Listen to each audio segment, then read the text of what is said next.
God? God is love.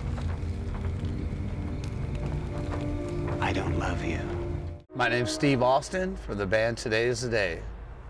Yeah, every time we get ready to write a new album, it's basically a reflection of what's been going on in our life prior to that, or even during. We hooked up with Southern Lord in the middle part of 2014, and basically during the winter there, I wrote Animal Mother and got the songs together. Had a lot of crazy things going on. My mother finally passed away that was 83 years old. She died of Alzheimer's disease. And it kind of like those life-changing events like that make you kind of take a look inside about who you are and like what you're all about. And for me, when I went to go back to writing music, I feel like I had to reach into like what the name of the band is all about. Today is the day, meaning that living for now, living and trying to cope with survival now. And so a lot of the songs are basically a lot of love, hate, introspection, because my mother and I had a pretty intense, mother-son relationship back and forth, where she loved me more than anything, but at the same time she also drove me crazy more than anything. And so it was kind of a hard thing losing somebody like that, because, near her death, there was a lot of just different things going on, family secrets, a lot of things. And it really tore me apart, where to try to figure it out, I just started writing words to Animal Mother and pulling it all together to make an album, I think that it's more about, as an artist, like, you never want to repeat the same trick twice about whatever it is that you're doing. It'd be like if you were a magician and pulled a pigeon out of a hat and then pulled a pigeon out of a box. It's the same pigeon coming out of a different thing.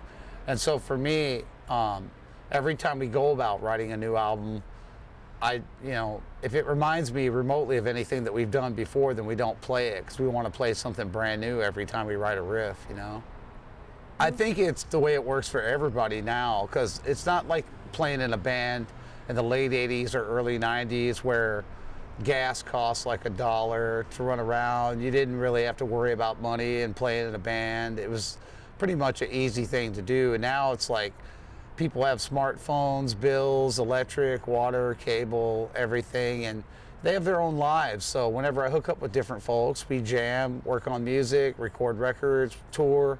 And if people have other obligations they want to pursue, I'm not one to stand in the way, So on the upside, it does bring about some cool collaborative efforts with people, because therefore you get a chance to jam with people who can bring about things in your playing that you don't normally do, Well, I think it's all about the real. The very best Today is the Day show, for instance, that we can play is, to me, the absolute most real thing that you can do. Real meaning it's just natural, it just comes to you. It's just an expression of how you're feeling and what you're thinking. And so along that of being natural about it, you've got the ugly side of life, the beautiful moments of life, the hateful side of life, the loving side of life. And I try to keep all that stuff as absolute, true, and real as I can, so that the emotional expression comes across honest. It was a turning point, definitely, because the first 3 albums, I'm very proud of them, the ones that we did on Amphetamine Reptile, and that was the beginning of the band. And I think by the time that we got to Temple of the Morning Star, as a young kid, because I got signed when I was really, really young, I had kind of finally figured it out, I think, about the angle of what I was wanting to do. So when I did Temple of the Morning Star, that was the first, maybe a little bit more mature work of understanding like what you're doing and so forth. And that one always like hangs in the gallows of, being one of my favorite things, yeah. If there's anything about what we do that sometimes blows my mind, not meaning it's good or bad, it's just the end result of something, is that you start out with like nothing, and it's not like you sit on a couch and you go like, okay, we're gonna have an acoustic song, then we're gonna do this, then we're gonna do this keyboard thing, then we're gonna do this explosive thing, and then, you know, the concept kind of falls out while it's all going on.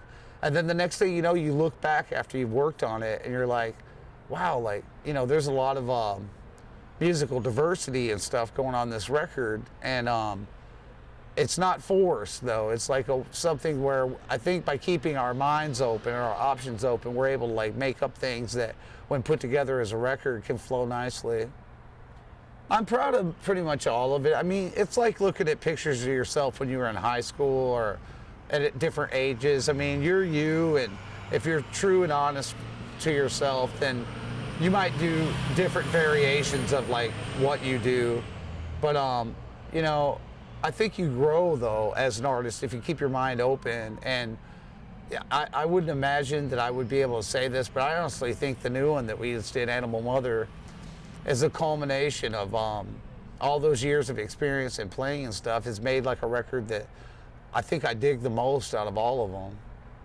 When I'm not playing in my band and when I'm not making records, writing songs, or practicing with my band or whatever, I work as an audio engineer, and that keeps me busy all the time. I just completed a score for a movie called Dynamite that's got Ivana Lynch from Harry Potter, some folks from Fargo in it.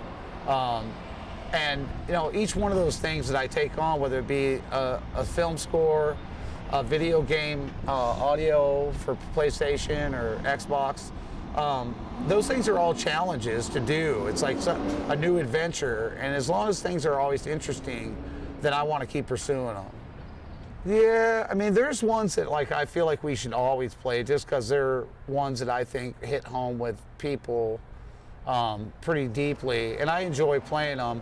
But 300 songs later, you got to limit it. It can only be like so many songs, and we always say the set list is going to be shorter the next time, but then it always winds up being over an hour. So I'd say things were about as worse as it could get. Last year, a lady blew a yield sign and hit our van at 70 miles an hour and flipped us upside down, and we slid about 135 yards. And I thought I was going to be dead when the car came to a stop. It was such a freak thing just to happen all of a sudden. And you know, I broke my ribs in my left side and my back in the left, and slammed my knees and destroyed the dashboard with my knees.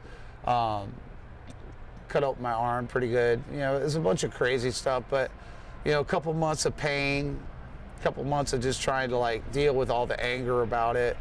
But you know, after I got back to feeling better, then my head went back into mode of like, okay, I'm ready to go back to the attack. Yeah, we're going to be on tour through the end of May, headlining with Laser Wolf as main support. And then we go home for like 2 days, and then we take off to go to the UK to start a tour with Weed Eater at a festival called Temple Festival. And then we'll tour with them for about 3 weeks, and then we head off for a headlining tour for Today's Day for about another 9 to 11 days. And then finally around early July, I'll head back home to take off some time.